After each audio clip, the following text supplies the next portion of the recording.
Hai Sobat Cilik, dengan Bu Tata, sahabat yang menemani kamu sebelum tidur. Untuk sahabat cilik, jika ada permintaan mendengar dongeng lainnya, silahkan tulis judul dongeng di kolom komentar ya. Dan jangan lupa klik tombol like, share, dan subscribe ya. Selamat mendengarkan. Putri Ros berambut merah. Pada zaman dahulu, di sebuah kerajaan di negara Bulgaria, hiduplah seorang putri yang sangat cantik. Putri itu bernama Putri Ros. Ia memiliki rambut merah yang indah. Putri Ros juga bersuara merdu dan baik hati. Penghuni istana sangat suka dengan suaranya yang merdu itu. Setiap sore, Putri Ros berdiri di balkon istana untuk bernyanyi. Saat itulah burung emas akan datang dan menemui Putri Ros.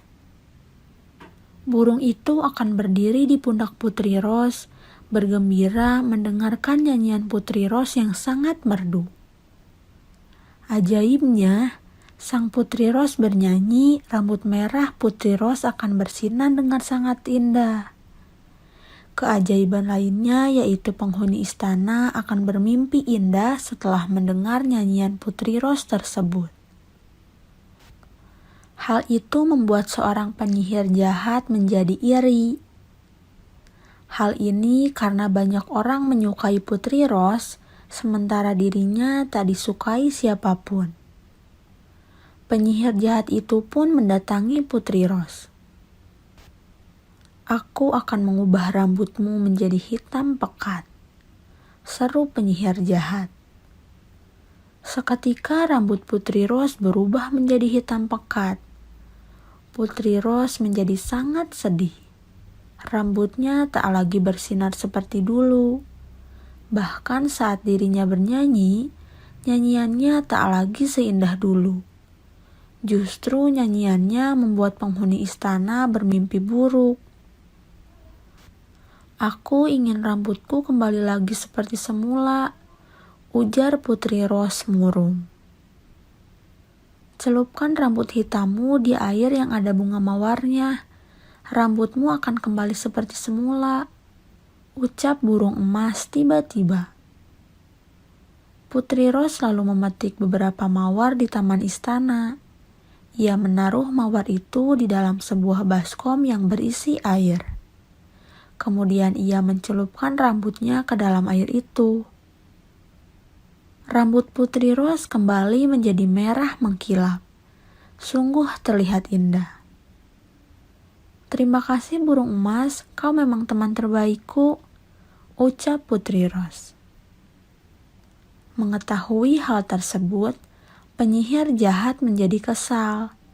Ia tak menyangka jika sihirnya bisa dimusnahkan dengan air bunga mawar. Putri Ros selalu bernyanyi di balkon istana kembali. Rambut Putri Ros kembali bersinar amat indah. Penghuni istana dan rakyatnya pun bisa menikmati suara Putri Ros yang merdu kembali.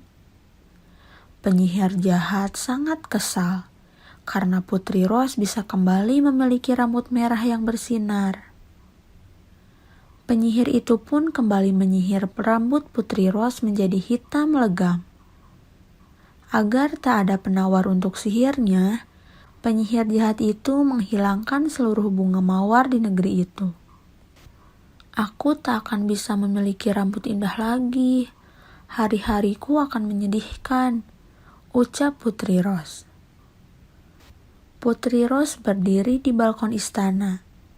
Namun ia berdiri di sana bukan untuk bernyanyi, melainkan untuk menangis. Burung emas juga bersedih melihat keadaan Putri Ros. Tak lama kemudian datang seorang pangeran. Pangeran itu membawa sehelai rambut merah Putri Ros. Saat air mata Putri Ros terjatuh, pangeran menaruh sehelai rambut itu pada air mata Putri Ros. Tiba-tiba sehelai rambut itu berubah menjadi setangkai mawar. "Ambillah mawar ini untuk menghilangkan sihir yang ada padamu," ucap pangeran. Putri Rose segera mengambil baskom berisi air dan menaruh bunga mawar itu di dalamnya.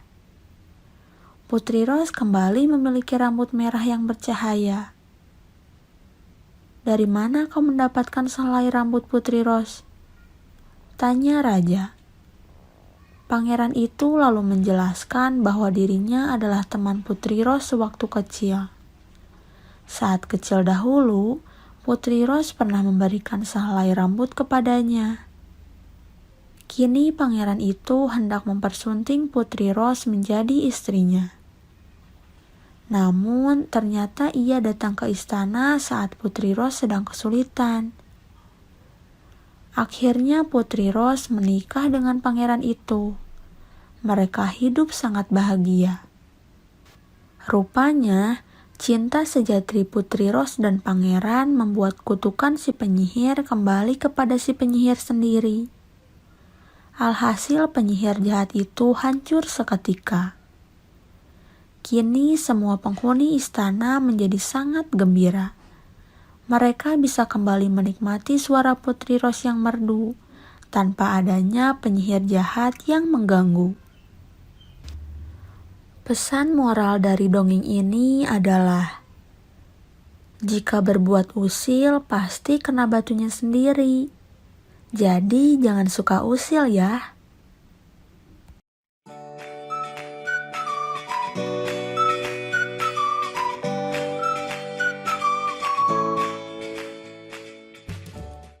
Hai Sobat Cilik, dengan Bu Tata, sahabat yang menemani kamu sebelum tidur. Untuk sahabat cilik, jika ada permintaan mendengar dongeng lainnya, silahkan tulis judul dongeng di kolom komentar ya. Dan jangan lupa klik tombol like, share, dan subscribe ya. Selamat mendengarkan. Kesedihan Putri Tabalbala. Di sebuah kerajaan, hidup seorang putri bernama Putri Mauzuni. Selain cantik, Putri Mauzuni juga dikenal penyabar dan murah senyum.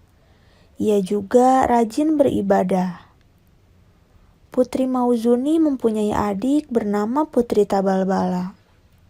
Berbeda dengan Putri Mauzuni, Putri Tabalbala terkenal sebagai putri yang pemurung. Rupanya kesedihan Putri Tabalbala bermula ketika ia ditinggal oleh sang pangeran yang akan menikahinya. Pangeran tersebut kalah dalam peperangan. Suatu ketika, Putri Mauzuni berpetualang ke hutan. Di tengah perjalanan pulang, dia merasa lelah. Akhirnya, dia beristirahat di sebuah desa. Tanpa sengaja, Putri Mauzuni mendengar seseorang sedang membahas obat penenang hati. Tanpa membuang waktu, sang putri mendekati orang tersebut dan bertanya tentang obat tersebut. Dengan senang hati, orang itu memberikan secari kertas bertuliskan nama obat tersebut. Kemudian Putri Mauzuni pun pamit pulang. Setibanya di istana, Putri Mauzuni membaca tulisan di dalam kertas itu. Tak disangka, ternyata obat yang selama ini dicarinya adalah sesuatu yang selama ini bersamanya, yakni kitab sucinya. Tibalah hari ulang tahun Putri Tabalbala. Tak ada pesta di istana, sesuai dengan permintaan Putri Tabalbala. Namun, sang raja tetap memberikan hadiah kepada Putri Tabalbala. Ketika Putri Tabalbala sedang duduk sendirian di kamar, tiba-tiba Putri Mauzuni datang, lalu membaca kitab miliknya. Sungguh terdengar sangat indah. Tampak di belakang Putri Mauzuni, sang raja turut menyimak. Putri Tabalbala hanya terdiam mendengarkannya. Begitu Putri Mauzuni selesai membaca kitab suci, tiba-tiba Putri Tabalbala memeluk kakaknya itu dengan sangat erat. Sungguh indah bacaan kitab suci agama kita. Kau sudah membuatku tersenyum, Kak. Hatiku merasa bahagia saat mendengar bacaan itu. Tolong ajari aku membacanya agar aku tak bersedih lagi, ucap Putri Tabalbala. Sang raja dan Putri Mauzuni tersenyum lebar. Mereka bahagia karena rencana mereka berhasil.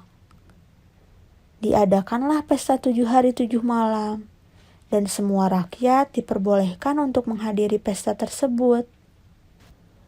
Rakyat pun makin bahagia karena mereka kembali mendapatkan kehangatan senyuman Putri Tabalbala. Pesan moral dari dongeng ini adalah, berserah dirilah pada Tuhan dengan apa yang terjadi pada diri kita. Percayalah bahwa semua akan indah pada waktunya setelah kamu berjuang dengan keras. Dan Tuhan akan mendengar doa orang-orang yang berusaha dan berserah diri.